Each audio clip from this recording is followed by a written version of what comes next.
Gracias por estar con nosotros. Mi nombre es Inde Pomeraniec, soy periodista de Infobae. Tengo el gusto de estar con Ignacio Utín, a quien conozco hace algunos años, precisamente porque fue la persona a la que consulté para uno de mis libros, porque Ignacio es, diría yo, la persona que más conoce un territorio que para la mayoría de la gente empezó a sonar un poquito el 24 de febrero con la invasión a Ucrania. Estamos hablando del Donbass, el territorio del Donbass. ¿Puede ser un poquito más fuerte? ¿Sí? ¿Se escucha? Bueno. El territorio del Donbass. Cuando yo te llamé, estamos hablando del año 2019. Vos habías estado ya en ese lugar, habías escrito sobre ese lugar, estabas trabajando sobre ese lugar y era casi como hablar en el aire, porque muy poca gente sabía exactamente qué era el Donbass. Estamos hablando del este ucraniano que ahora todos prestamos atención. ¿Cómo llegaste al Donbass? A todo esto, Ignacio Utín, que está conmigo, es esta persona que conoce tanto el territorio ucraniano y el territorio del este ucraniano. Ignacio es periodista, es analista internacional, escribió algunos libros, libros que se pueden conseguir acá, que aquí él tiene uno en la mano, que es Ucrania-Donbass, una renovada guerra fría, un libro que acaba de tener una segunda edición actualizada y ampliada, y escribió también un libro que se consigue en Bajalibros, es un ebook. Recomiendo leer ebook, cuando los libros no se consiguen en ebook se pueden conseguir y entonces no nos quedamos con las ganas de leerlo, y es Ucrania, crónica desde el frente. Ignacio es especialista en lo que tiene que ver con el este europeo, con Balcanes y con Ucrania. Está con nosotros y vuelvo a preguntarte, ¿cómo llegaste al Donbass? ¿Qué tal, Inde? Buenas tardes. Antes que nada, gracias por la invitación. ¿Cómo llegué a esta zona? Yo llevaba más o menos 2 años viviendo en Europa, moviéndome, escribiendo para Infobae, buscando distintas historias para Infobae.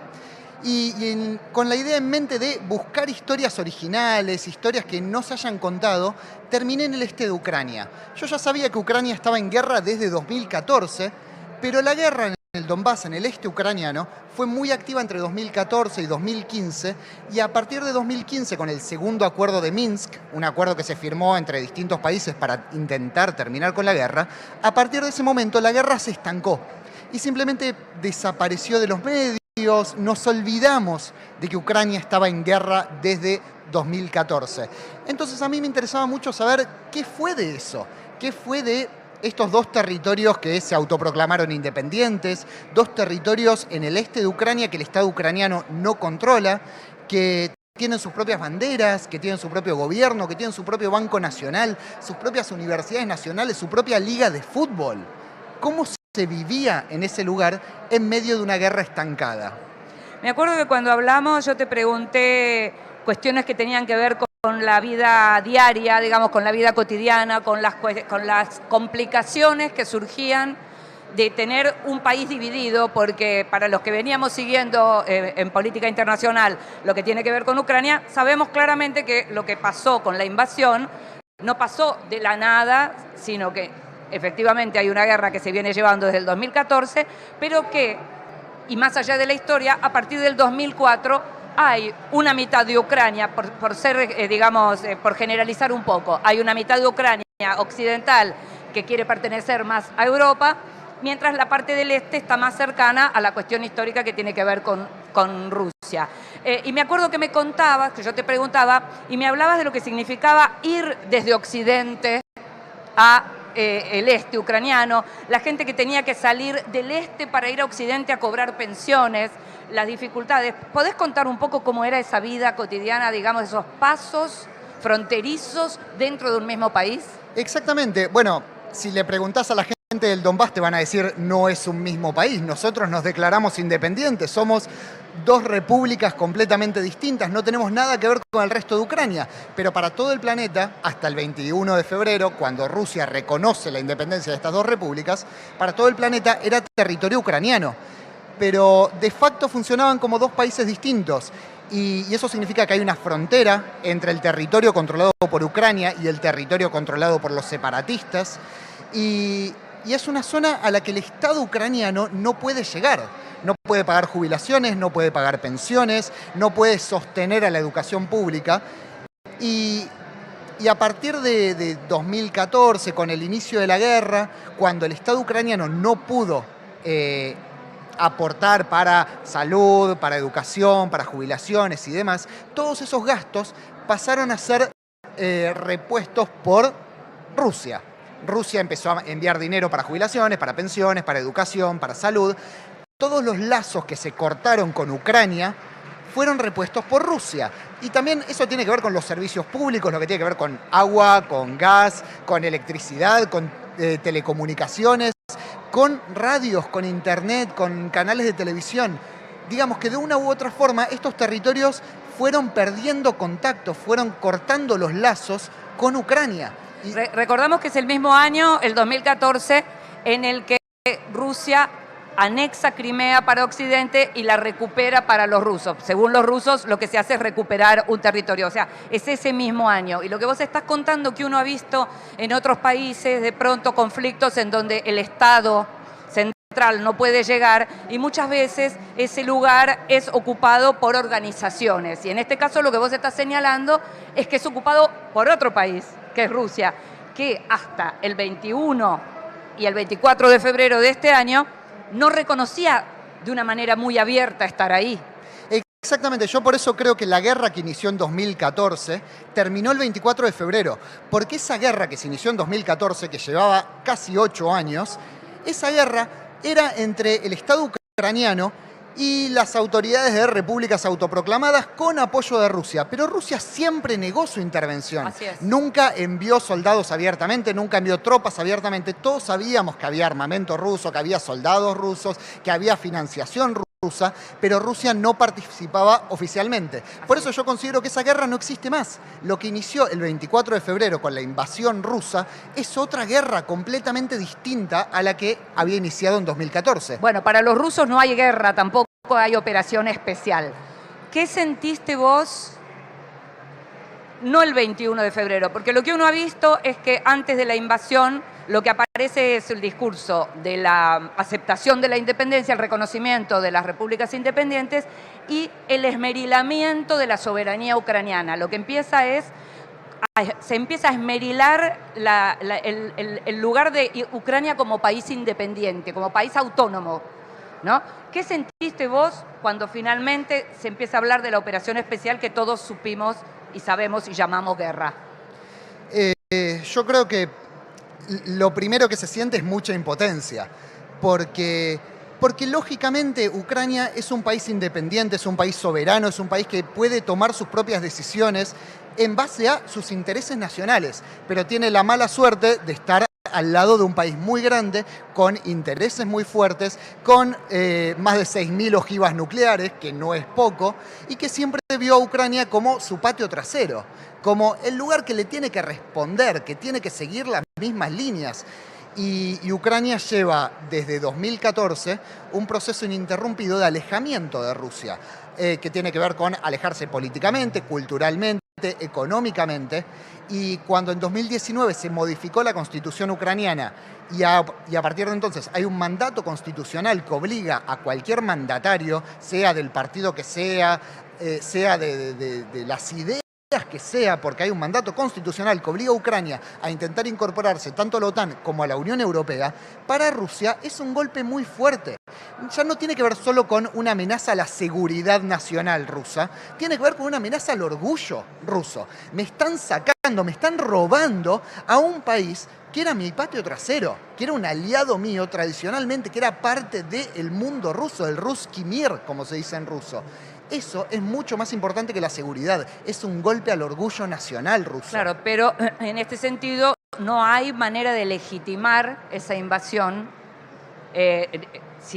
Uno podría decir no hay guerras justas. Sin embargo, hay guerras que se justifican en orden de la defensa nacional. Más allá de lo que dicen los rusos, se habla de desmilitarizar con militares, digamos, con una invasión. Se habla de desnazificar. Contanos un poco ¿quiénes son los nazis de Ucrania de los que habla Vladimir Putin? Yo creo que todos los argumentos de Putin pueden ser respondidos con un sí, pero. A ver, en el caso de cuando Putin habla de que hay un genocidio en el este de Ucrania contra la población rusa, ¿hay un genocidio? No, de ninguna forma. ¿Existe sí discriminación? Sí, absolutamente. Hay políticas de segregación, por ejemplo, respecto al idioma, pero de ninguna forma hay un genocidio. Y eso mismo sucede con la idea de los nazis. ¿Existen grupos nazis en Ucrania, neonazis o de ultraderecha o de extrema derecha? Sí, claro que existen. Sí, son un problema, sí, es preocupante, por supuesto que existen y por supuesto que hay que preocuparse por ellos. Pero, como siempre hay un sí, pero. Entre todas las organizaciones de ultraderecha, de neonazismo, ultranacionalistas, entre todas esas organizaciones, casi todas tienen su ala política. Y entre todas ellas suman un solo miembro del Parlamento, uno solo de 450. Entonces, ¿existen estos nazis? Sí, existen. ¿Son un problema? Sí, claro que son un problema. Pero no son representativos. Pero no representan a Ucrania. Son una minoría absoluta. Eso no significa que no sean un problema. Pero Ucrania no es un estado nazi, de ninguna forma. Decir, como se dijo en más de una ocasión, que Zelensky aspira a una meca neonazi, es un delirio.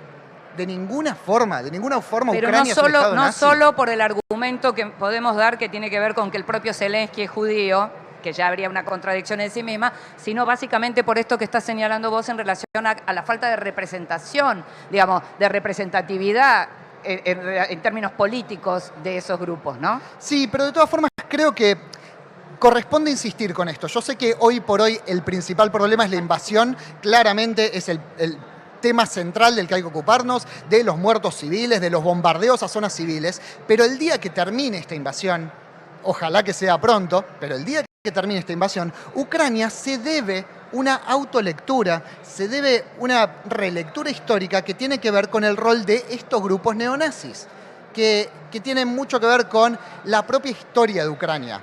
Ucrania durante la Segunda Guerra Mundial pertenecía a la Unión Soviética. Durante la invasión de la Alemania nazi a Ucrania, ciertos sectores de la sociedad ucraniana se aliaron al nazismo porque tenían un enemigo en común, tenían a la Unión Soviética como enemigo común. Y estos grupos aliados al nazismo luchaban por una causa muy noble como es la independencia de Ucrania, pero estos mismos grupos se aliaron al nazismo y llevaron adelante matanzas sistemáticas contra civiles especialmente judíos, polacos y rusos. Hoy por hoy esos grupos son reivindicados, grupos que, insisto, asesinaron a cientos de miles de civiles. Y eso no es propaganda rusa. Hace poco se inauguró un estadio que se llama Roman Yushevich, como el líder del UPA, del ejército insurgente ucraniano. Y este muchacho, Roman Yushevich, llevó adelante una matanza contra cerca de 100.000 civiles polacos. No fue Rusia la que salió a criticar que se pusiera un estadio Roman Yushevich, fue la FIFA. El presidente de la FIFA salió a decir, esto no se puede hacer, fue Polonia, y Polonia no es un país prorruso de ninguna forma.